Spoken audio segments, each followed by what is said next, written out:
Hi, I'm Phil Porras, and this is a demonstration of an OpenFlow security controller based on FortNox.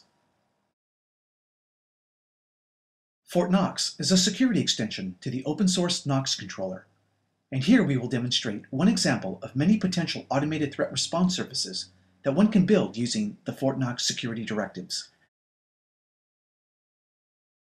In this demonstration, we're going to illustrate how to use FortNox and the power of OpenFlow to shield a production network from an aggressive malicious external entity. Our goal isn't just to mitigate the threat in real time, but to show how we can auto-validate the threat is real and learn from the attack method used against us. For this demo, we'll be using an HP ProCurve E6600 OpenFlow-enabled network switch. It will be managing a production network populated with several live hosts. The attack source in this demo is hosted on an untrusted location outside of our production network, and whose packets are routed through the ProCurve switch.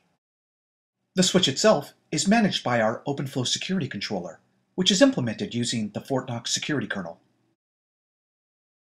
The network is monitored using a typical network security analysis tool, such as an IDS or custom third-party security service. For this demo, we'll be using the SRI Bot Hunter system to patrol the network. Co-located with Bot Hunter, we've deployed a FortNox threat response agent, who parses Bot Hunter output and asserts FortNox security directives to reprogram the switch when needed. Finally, for the demonstration, we'll be using SRI's high-interaction HoneyNet facility to covertly trap and study ongoing attacks against our production network. Here is how that topology maps to our live demo display. The dark panel to the upper left of our desktop shows the attacker's console. The upper right quadrant shows our threat responder console in blue and our FortNox controller console in white. To the bottom left, we'll be running TCP dump on our production network to visualize traffic from our attacker. While the bottom right panel, in red, shows the traffic flows into our SRI HoneyNet service. I'll initiate the demo by starting our OpenFlow security controller and allowing it to initialize the ProCurve switch. I'll move to the attacker console, where I'll launch the demo by simulating an aggressive malware-focused scan against my production network. As you can see, the switch forwards the traffic to our production network, where a few hosts respond to the attacker on ports that they have exposed for remote access. Unfortunately for the attacker, the network security engine is tuned to react to this kind of malware-focused vulnerability scan.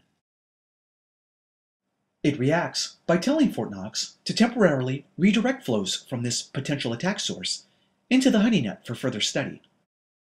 FortNox translates the security directives into the necessary low-level OpenFlow rules and inserts them into the switch.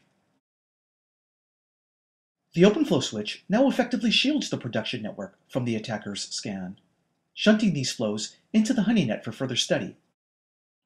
This shunting must be two-way, as the HoneyNet is not configured to mirror the production network's address space. Rather, all incoming flows from the attacker are translated to the HoneyNet's own address space.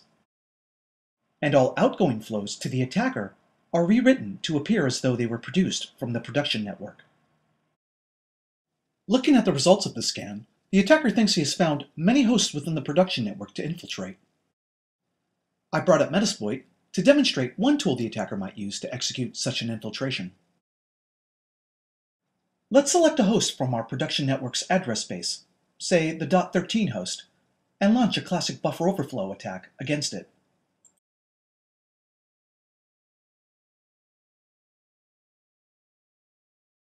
Okay, here we go.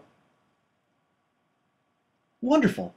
I've infiltrated the network, and I've established a remote access tunnel to the host. Unfortunately, the joke's on me. I've just infiltrated a high-interaction HoneyNet, and I've triggered another alarm from Bot Hunter.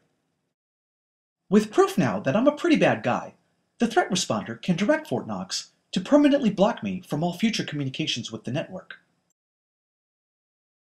For the purposes of this demo, I've added a prompt to trigger the insertion, but this can be done automatically, as we know the attack source is up to no good.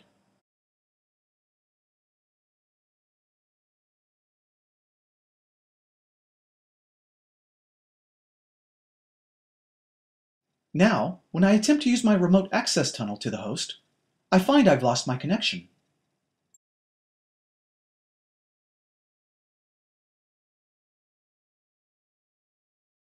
In fact, I'll rerun my scan, and I'll find, wow, I can't even find the network anymore.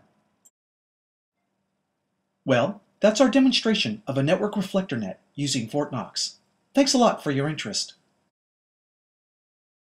For more information on FortNox, please visit www.openflowsec.org.